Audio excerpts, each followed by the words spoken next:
Fox News contributor Joe Concha is here with me tonight. Great to see you, Joe. You know, one of the little remembered promises that President Trump made when he first ran for office was that in America we would be able to say Merry Christmas again. And I think it's safe to say that he has accomplished that. We can say Merry Christmas again. Yes, and Charlie, by the way, I didn't know that Charles Hurt had morphed into Charles Dickens. I mean, that was majestic, my friend. I mean, you're a poet, and I didn't know. We have very good writers. That was. I see that. Yes, very unexpected. But it's the delivery that really helps bring it home. Yeah, exactly. Saying Merry Christmas instead of Happy Holidays, doing the politically correct stuff.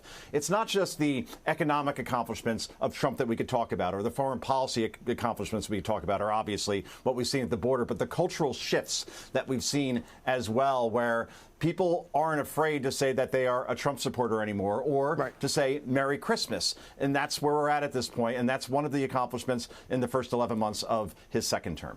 So you've written extensively about the Democrat Party and how it's not the Democrat Party of your dad's or your granddad's party. It is kind of remarkable, just sort of as a political question. If why would you, as a political party, give up Christmas to your opponent? And allow your opponent to corner the market on Christmas? It just seems like if you're in the business of winning over hearts and making people joyful, and I don't know, like bringing a real joy to people, that would be an unwise strategy as a political matter. Yeah, Charlie. I mean, being against Christmas is like being for, shingles. Like, there's just certain things that it's pretty easy in terms of common sense.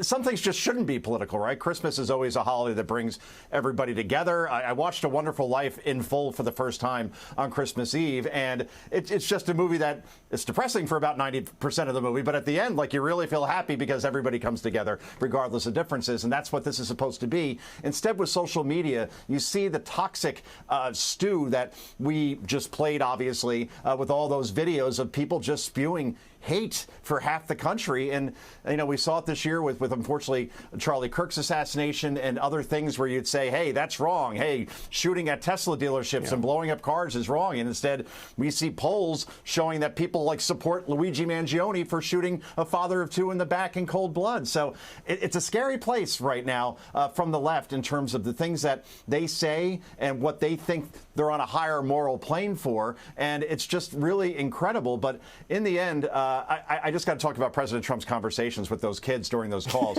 I mean, that was patently hilarious.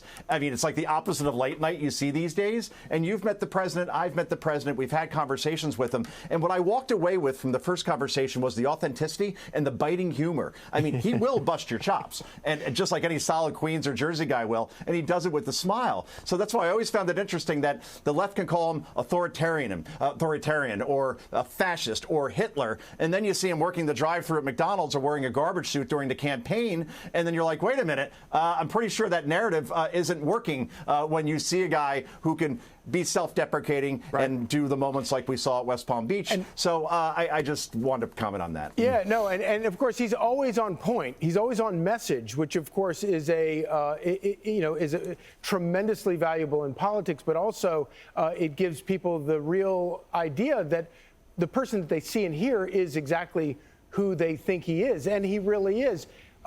Meanwhile, across the aisle, I know you saw the Christmas card, the Christmas picture that the Biden family put out, and I studied it, and I'm sort of torn between thinking it was just a screw up or something like that, and then also thinking maybe it really is an effort by even the family to try to make him, like Joe Biden, disappear.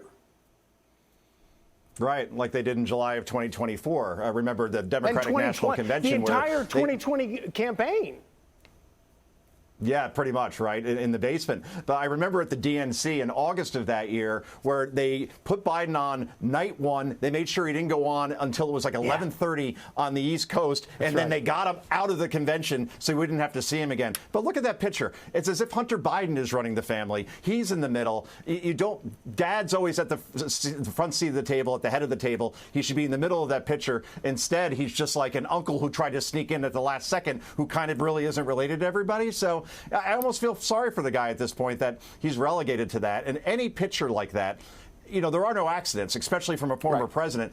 These things are choreographed, you think, pretty well. And that was just, I'm sorry, disrespectful to a former president. Yeah, at the very least. And yeah, grandfather. exactly.